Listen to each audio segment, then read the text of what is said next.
In previous weeks, we've talked with Frank Skokoski about his enjoyment of the outdoors in the Hazleton area, and as Frank said, if you keep your eyes peeled, you don't have to go far to see part of the natural world. But Frank, you've had the opportunity to travel widely too. Why don't you tell us about some of the stops on your road, places you've seen, and people you've met on your travels?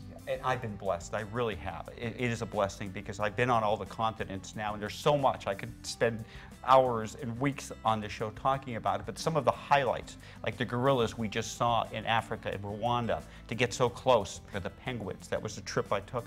Very fortunate to be with Neil Armstrong. You see the world as God created it. You see the penguins in their natural habitat.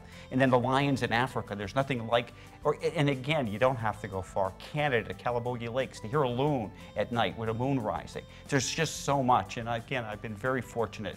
I was in Belize, the songbirds down there, so many different species. If you go there in January, and they all are down there, the same birds that inhabit our forests up here, and to see them down there, they travel so many thousands of miles in their migration.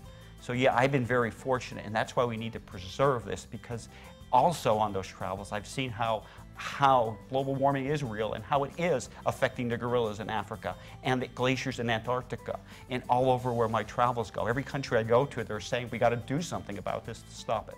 So that's important.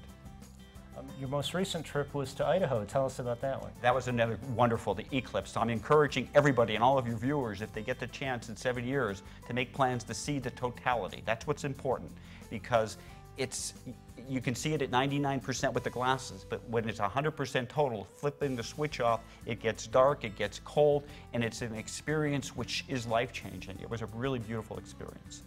With your next plans, what would you like to see that you haven't seen so far? I can go on for weeks. Yeah. There's so much. I'm learning there's not enough time to see everything I want to see.